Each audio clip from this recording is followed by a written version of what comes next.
If you've been following the flow of this letter, you'll notice something beautiful and intentional happening right now. We've just heard Paul say that we should adopt the mindset of Christ. We've been told to work out our salvation, to shine in a dark world, to hold fast to the word of life. And now, Paul shows us what that actually looks like in a person.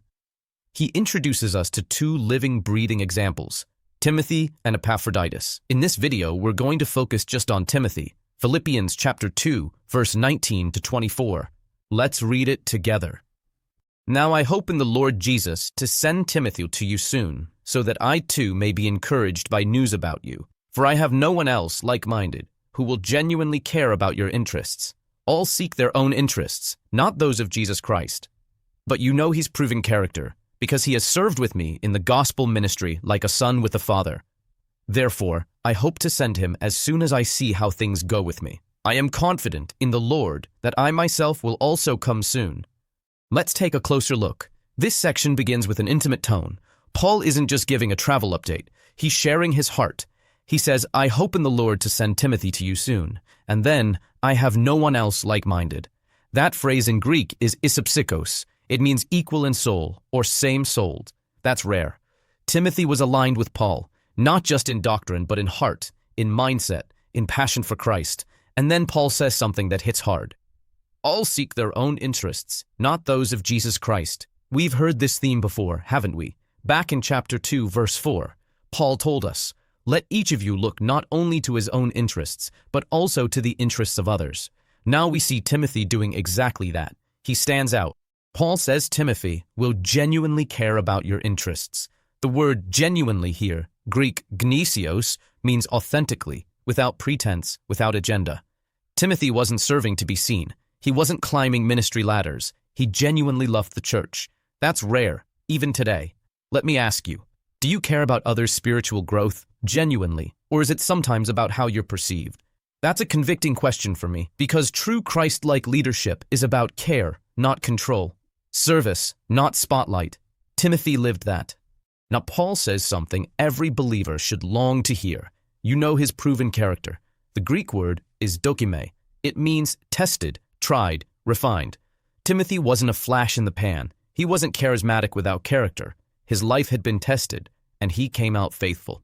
Character is what remains when pressure is applied. And in the New Testament, Timothy is consistently portrayed as a man who served through pressure, sickness, intimidation, and hardship. Let's remind ourselves who Timothy is beyond Philippians. We first meet Timothy in Acts 16. Paul finds him in Lystra, a young man, half Jewish, raised in the scriptures by his mother Eunice and grandmother Lois. Paul sees something in him, so much so that he brings him along on his missionary journeys. From there, Timothy becomes a traveling companion and a co-laborer. But he wasn't naturally bold. In fact, Paul often had to encourage him to be courageous. In 1 Timothy 4:12, Paul says, don't let anyone despise your youth. In 2 Timothy 1:7, he reminds him, God has not given us a spirit of fear. So what we see in Timothy is a beautiful picture of mature faith growing in a timid soul, someone who was nurtured, discipled, challenged, and trusted until he became the kind of man Paul could send on his behalf. All know gives us a deeply relational image. He served with me in the gospel like a son with a father, not as an intern, not as a junior employee, as a son. That's discipleship. That's relationship. That's legacy. Paul didn't just use Timothy. He raised him. And Timothy wasn't just loyal. He was like family. Let me say something here to those of you in leadership. Who are you raising like a son or daughter in the faith? And for those who are still growing, who are you walking alongside like Timothy walked with Paul?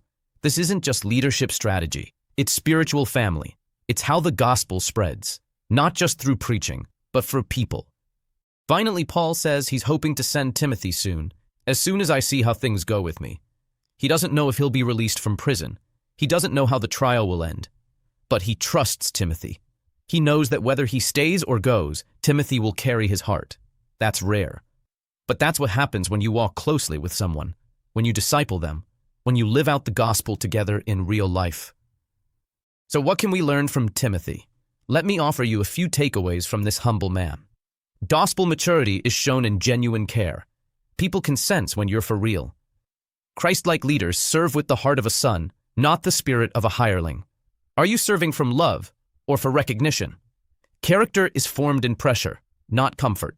Timothy grew through the hard stuff, and people noticed. True ministry multiplies through relationship. Who are you raising up? Who's walking alongside you? It's not about platform. It's about presence. Timothy didn't need to be center stage. He carried Christ through quiet faithfulness. This passage may seem like a side note, a little travel plan, but really, it's a portrait of a life worth imitating. In a world full of seeking their own interests, Paul says, but not Timothy. So what about us? Are we willing to be second? Are we pursuing Jesus' interests or just our own? Do we care for others' faith as if it were our own calling? Next time, we'll meet Epaphroditus, another humble servant who risked everything for the sake of the gospel. But for now, sit with this. You know his proven character. Would someone say that about you? Thanks for being on this journey with me. Keep pressing in, keep growing, and keep seeking the mind of Christ.